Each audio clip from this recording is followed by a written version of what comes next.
Hi all, ഞാനിന്ന് പറയാൻ പോകുന്നത് +1 ബിസിനസ് സ്റ്റഡീസിലെ സോഷ്യൽ റെസ്പോൺസിബിലിറ്റീസ് ഓഫ് ബിസിനസ് എന്ന ചാപ്റ്ററിലെ ബിസിനസ് എത്തിക്സ് എന്ന ടോപ്പിക്കാണ്. അത് നമുക്ക് ബിസിനസ് എത്തിക്സ് എന്താണെന്ന് നോക്കാം. The word ethics is derived from the Greek word ethos, which means character or sentiments of a community. അപ്പോൾ എത്തിക്സ് എന്ന വേർഡ് ഡിറൈവ് ചെയ്തത് ഗ്രീക്ക് വേർഡായ എത്തോസ് എന്ന വാക്കിൽ നിന്നാണ്. അതിൻ്റെ അർത്ഥം character or sentiments of A community, ഒരു സമൂഹത്തിൻ്റെ വികാരങ്ങൾ അല്ലെങ്കിൽ ക്യാരക്ടർ. അതാണ് ഈ എത്തോസ് എന്ന വേർഡിൻ്റെ അർത്ഥം. Ethics specifies what is good or bad, fair or unfair, right or wrong. അപ്പോൾ എത്തിക്സിൽ എന്തിനെ പറ്റിയാണ് സ്പെസിഫൈ ചെയ്യുന്നത്? What is good or bad, എന്താണ് ഗുഡ് അല്ല ബാഡ്, അല്ല ഫെയർ ഓർ അൺഫെയർ, ന്യായം ഏതാണ് അന്യായം ഏതാണ്, അല്ലെങ്കിൽ റൈറ്റ് ഓർ റോങ്, ഏതാണ് ശരി ഏതാണ് തെറ്റ്, ഇവയാണ്. Then business ethics. Business ethics എന്താണെന്ന് നോക്കാം. Business ethics refers to the moral principle followed by a businessman in relation to society. അപ്പോൾ ബിസിനസ് എത്തിക്സ് എന്ന് പറഞ്ഞാൽ മോറൽ പ്രിൻസിപ്പിൾ, ധാർമ്മിക തത്വങ്ങൾ അല്ലെ മൂല്യങ്ങൾ, followed by a businessman in relation to society, സൊസൈറ്റിയുമായിട്ട് റിലേറ്റ് ചെയ്തിട്ടുള്ള ധാർമ്മിക തത്വങ്ങൾ അത് ഒരു ബിസിനസ് മാൻ ഫോളോ ചെയ്യണം. സൊസൈറ്റിയിലുള്ള moral principles businessman follow ചെയ്യണം. അങ്ങനെയുള്ള അതിനെയാണ് ബിസിനസ് എത്തിക്സ് എന്ന് പറയുന്നത്. അതായത് നമ്മൾ നേരത്തെ എത്തിക്സ് എന്താണെന്ന് പഠിച്ചു. ആ എത്തിക്സ് ബിസിനസ്സിൽ അപ്ലൈ ചെയ്യുന്നതിനെയാണ് ബിസിനസ് എത്തിക്സ് എന്ന് പറയുന്നത്. It involves to fair dealings with the people related to the business like consumers, workers, suppliers, competitors, government and society. അപ്പോൾ അതിലൂടെ എന്താണ് അർത്ഥമാക്കുന്നത്? ബിസിനസ്സുമായിട്ട് റിലേറ്റ് ചെയ്ത വ്യക്തികൾ ആരൊക്കെയാണ് ബിസിനസ്സുമായിട്ട് റിലേറ്റ് ചെയ്തത്? കൺസ്യൂമേഴ്സ് ഉണ്ടാവും, വർക്കേഴ്സ്, സപ്ലയേഴ്സ്, കോമ്പറ്റീറ്റേഴ്സ്, പിന്നെ ഗവൺമെൻറ് ആൻഡ് ഓൾസോ സൊസൈറ്റി. അപ്പോൾ അവരുമായിട്ടുള്ള ഡീലിങ്സിൽ എന്ത് വേണം? നല്ല ഫെയർ ഡീലിങ്സ്, ശരിയായ നേരാൻ വണ്ണമുള്ള ഡീലിങ്സ് ബിസിനസ് കീപ്പ് ചെയ്യുക, അഥവാ ബിസിനസ് മാൻ കീപ്പ് ചെയ്യുക. അതിനെയാണ് ബിസിനസ് എത്തിക്സ് എന്ന് പറയുന്നത്. അടുത്ത് നമുക്ക് examples of ethical business practices are. Ethical business പ്രാക്ടീസിൻ്റെ എക്സാമ്പിൾസ് നോക്കാം. ഒന്നാമത്തത് fair and reasonable price for goods and services. 2 correct weight and measures. 3 disclose actual profit and prompt payment of tax. 4 fair treatment to the employees. 5 sale of genuine products to customers. 6 make reasonable profit. 7th 7 no bribes. അപ്പോൾ ethical business പ്രാക്ടീസിന് example എന്തൊക്കെയാണ്? Fair and reasonable price for goods and services. ഗുഡ്സിനായാലും സർവീസിനായാലും എന്ത് വേണം? Fair, ന്യായമായും മിതമായ വിലയും ഈടാക്കുക, അല്ലെങ്കിൽ അങ്ങനെയുള്ള വിലയിൽ സെയിൽ ചെയ്യുക. അടുത്തത് കറക്റ്റ് വെയിറ്റ് ആൻഡ് മെഷേഴ്സ്, കറക്റ്റായിട്ടുള്ള അളവും തൂക്കവും പാലിക്കുക. Disclose actual profit and prompt payment of tax. ആക്ച്വലായിട്ടുള്ള പ്രോഫിറ്റ് ഡിസ്ക്ലോസ് ചെയ്യുക, അപ്പോൾ അതിനനുസരിച്ചിട്ടുള്ള ടാക്സ് പേ ചെയ്യുക. അടുത്തത് fair treatment to the employees, എംപ്ലോയീസിനോട് നല്ല നിലയിൽ വർത്തിക്കുക. Sale of genuine products to customers, കസ്റ്റമേഴ്സിന് ജെന്യുവിൻ ആയിട്ടുള്ള പ്രോഡക്റ്റ് സെയിൽ ചെയ്യുക. Make reasonable profit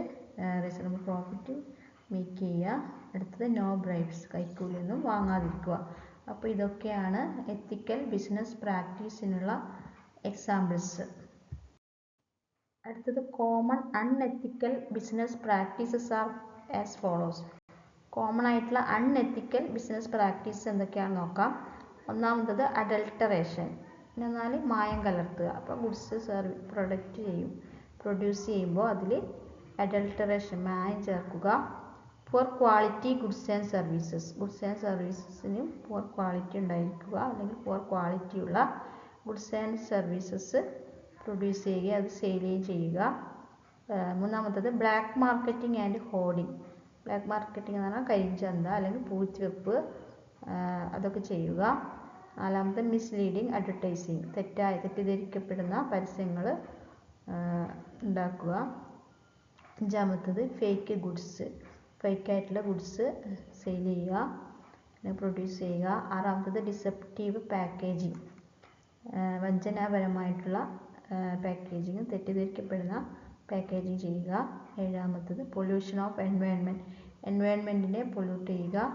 എട്ടാമത്തത് exploitation of വർക്കേഴ്സിനെ എക്സ്പ്ലോയിറ്റ് ചെയ്യുക, ചൂഷണം ചെയ്യുക. അപ്പോൾ ഇതൊക്കെയാണ് കോമൺ ആയിട്ടുള്ള അൺഎത്തിക്കൽ ബിസിനസ് പ്രാക്ടീസസ്. ഒന്നാമത്തെ അഡൾട്രേഷൻ, രണ്ടാമത്തെ poor quality goods and services, മൂന്നാമത്തത് black marketing and hoarding, 4 misleading advertising, 5 fake goods, 6 deceptive packaging, ഏഴാമത്തത് pollution of environment, 8 exploitation of workers.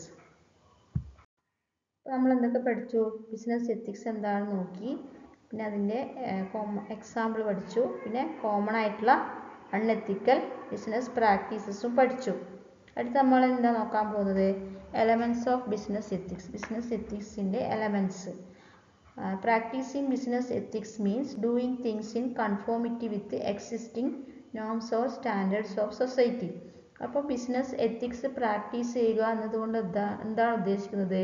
Doing things, കാര്യങ്ങൾ ചെയ്യുക, in conformity with existing norms of standards of society, സൊസൈറ്റിയിലെ മാനദണ്ഡങ്ങൾ അല്ലെങ്കിൽ standards, മൂല്യങ്ങൾക്ക് അനുസരിച്ചിട്ടുള്ള കാര്യങ്ങൾ ചെയ്യുക. അതാണ് ബിസിനസ് എത്തിക്സ് പ്രാക്ടീസ് ചെയ്യുക എന്നതുകൊണ്ട് ഉദ്ദേശിക്കുന്നത്. ഇതിൻ്റെ മെയിൻ എലമെൻറ്റ്സ് ആണ്. ഒന്നാമത്തതാണ് top management commitment. The top level managers need to be openly strong in ethical matters. അപ്പോൾ ഒന്നാമത്തെ നമുക്ക് എന്താ പറയുക? ടോപ്പ് മാനേജ്മെൻറ്റ് കമ്മിറ്റ്മെൻറ്റ്, ടോപ്പ് മാനേജ്മെൻറ്റിൻ്റെ കമ്മിറ്റ്മെൻറ്റ്. അപ്പോൾ ടോപ്പ് ലെവൽ മാനേജേഴ്സ് ആണ് ഈ എത്തിക്കൽ മാറ്റേഴ്സിൽ സ്ട്രോങ് ആയിട്ടുള്ള തീരുമാനങ്ങൾ എടുക്കേണ്ടത്. So that they can guide their organisation towards ethically upright behaviour. അങ്ങനെ ഈ ടോപ്പ് ലെവൽ മാനേജേഴ്സ് സ്ട്രോങ് ആയിട്ടുള്ള ആ തീരുമാനങ്ങൾ എടുക്കുമ്പോൾ അവർക്ക് എന്ത് ചെയ്യാൻ പറ്റും? ആ ഓർഗനൈസേഷനെ ഗൈഡ് ചെയ്യാൻ പറ്റും, നയിക്കാൻ പറ്റും. ഏതിലേക്ക്? ടുവേർഡ്സ് എത്തിക്കലി അപ്രൈറ്റ് ബിഹേവിയർ, എത്തിക്കലായിട്ടുള്ളൊരു ബിഹേവിയറിലേക്ക് ആ ഓർഗനൈസേഷനെ മൊത്തം ഗൈഡ് ചെയ്യാൻ പറ്റും. അപ്പോൾ അതാണ് ഒന്നാമത്തത് ടോപ്പ് മാനേജ്മെൻറ്റ് കമ്മിറ്റ്മെൻറ്റ്. രണ്ടാമത്തത് publication of A code. Code means a written document which contains the moral principles to be followed by the organization.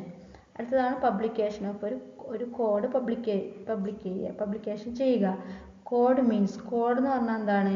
A written document, ഒരു റിട്ടൺ ആയിട്ടുള്ള ഒരു എഴുതപ്പെട്ട ഒരു ഡോക്യുമെൻ്റ് ആണ് കോഡ്. എന്ന് വെച്ചാൽ മലയാളത്തിൽ നമുക്ക് എന്താ പറയുക? ചട്ടം. അതൊക്കെയാണ് ഈ കോഡിൻ്റെ മീനിങ്. വിച്ച് കണ്ടെയ്ൻസ്, ആ ഡോക്യുമെൻറ്റിൽ എന്തുണ്ടാവും? The moral principles to be followed by the organisation. ഒരു ഓർഗനൈസേഷൻ ഫോളോ ചെയ്യേണ്ട മോറൽ പ്രിൻസിപ്പിൾ അടങ്ങിയിട്ടുള്ള ഒരു റിട്ടൺ ഡോക്യുമെൻ്റ് ആണ് കോഡ് എന്ന് പറയുന്നത്. അപ്പോൾ നമുക്ക് പറയാം അതിലെന്തൊക്കെ ഉണ്ടാവും? It covers the areas. എന്തൊക്കെ ഏരിയാസ് ഉണ്ടാവും? ലൈക്ക് ഓണസ്റ്റി ഉണ്ടാവും, പിന്നെ അഡറൻസ് ടു ലോസ് എന്ന് പറഞ്ഞാൽ നിയമങ്ങൾ പാലിക്കുക. ഇപ്പോൾ ഓരോ ഓർഗനൈസേഷൻസ് ഓരോ നിയമങ്ങളൊക്കെ ഉണ്ടാവും അല്ലേ? അപ്പോൾ ആ നിയമങ്ങൾ അതിലുണ്ടാവും, പാലിക്കേണ്ട നിയമങ്ങൾ. പിന്നെ ക്വാളിറ്റി, പിന്നെ health and safety in work place, പിന്നെ എംപ്ലോയ്മെൻറ്റ് പ്രാക്ടീസസ്, പിന്നെ ഫെയർനെസ് ഇൻ സെല്ലിങ്. അപ്പോൾ ഇതൊക്കെ ആണ് ഇതിന് എക്സാമ്പിൾസ്. ഇത്തരം കാര്യങ്ങളാണ് ആ റിട്ടൺ ഡോക്യുമെൻറ്റിൽ ഉണ്ടാവുക. അപ്പോൾ അതിനെയാണ് കോഡ് എന്ന് പറയുന്നത്. അപ്പോൾ അത് രണ്ടാമത്തതാണ് പബ്ലിക്കേഷൻ ഓഫ് എ കോഡ്. മൂന്നാമത്തത് establishment of complaint mechanism. A suitable mechanism should be introduced to ensure that the actual decisions and practices comply with the firm's ethical standards. അപ്പോൾ മൂന്നാമത്തേത് പറയാ ഒരു കംപ്ലൈൻസ് മെക്കാനിസം വെച്ചാൽ വ്യവസ്ഥകൾ അനുസരിക്കുന്നുള്ള ഒരു സംവിധാനം എസ്റ്റാബ്ലിഷ് ചെയ്യുക. എ സ്യൂട്ടബിൾ മെക്കാനിസം, ഇങ്ങനെയുള്ളൊരു സംവിധാനം, സ്യൂട്ടബിൾ ആയിട്ടുള്ള ഒരു മെക്കാനിസം ഇൻട്രൊഡ്യൂസ് ചെയ്യുക, സംവിധാനം ഇൻട്രൊഡ്യൂസ് ചെയ്യുക. എന്തിനു വേണ്ടിയിട്ട്? To ensure that the actual decisions and practices, ആക്ച്വലായിട്ടുള്ള ഡിസിഷൻസും പ്രാക്ടീസസും comply with firm's ethical standards. Firm's ഒരു എത്തിക്കൽ സ്റ്റാൻഡേർഡ്സ് ആദ്യം എത്തിക്കൽ സ്റ്റാൻഡേർഡ്സ് വെച്ചിട്ടുണ്ടാവും. അപ്പോൾ അതിനനുസരിച്ചിട്ടാണോ ബിസിനസ്സിൻ്റെ ആക്ച്വൽ ഡിസിഷൻസും അതുപോലെ പ്രാക്ടീസസും ആണോ എന്ന് ചെക്ക് ചെയ്യാനുള്ളൊരു സ്യൂട്ടബിൾ മെക്കാനിസം എസ്റ്റാബ്ലിഷ് ചെയ്യുക. അപ്പോൾ അതാണ് എസ്റ്റാബ്ലിഷ്മെൻറ്റ് ഓഫ് കംപ്ലൈൻറ്റ് മെക്കാനിസം. ഇപ്പോൾ നമുക്ക് ഒരു എക്സാമ്പിൾ പറയാം. Paying attention to values and ethics in recruiting employees. ഇപ്പോൾ എംപ്ലോയീസിനെ റിക്രൂട്ട് ചെയ്യുമ്പോൾ എന്തൊക്കെ സ്റ്റാൻഡേർഡ്സ് ഉണ്ട്, എന്തൊക്കെ നോംസ് ഉണ്ട്, അതൊക്കെ ഓർഗനൈസേഷൻ ആദ്യം സ്റ്റാൻഡേർഡ് ചെയ്ത് വെച്ചിട്ടുണ്ടാവും അല്ലേ. അപ്പോൾ എന്ത് വേണം, അപ്പോൾ നമ്മൾ ഒരു എംപ്ലോയിനെ റിക്രൂട്ട് ചെയ്യുമ്പോൾ ആ പേയിങ് അറ്റൻഷൻസ്, അതിന് ശ്രദ്ധ കൊടുക്കുക. ടു വാല്യൂസ് ആൻഡ് എത്തിക്സ് അപ്പോൾ ഇൻ റിക്രൂട്ടിംഗ് എംപ്ലോയീസ്. അപ്പോൾ അതാണ് എസ്റ്റാബ്ലിഷ്മെൻറ്റ് ഓഫ് കംപ്ലൈൻറ്റ് മെക്കാനിസം. അപ്പോൾ എലമെൻറ്റ്സ് ഓഫ് ബിസിനസ് എത്തിക്സിലെ 4ാമത്തെ പോയിന്റ് നോക്കാം. Involving employees at all levels. All ലെവൽസിലെ എംപ്ലോയീസിനെയും ഇൻവോൾവ് ചെയ്യിക്കുക. Involvement of employees in all the levels in ethical programmes is a must. Only they can do accordingly.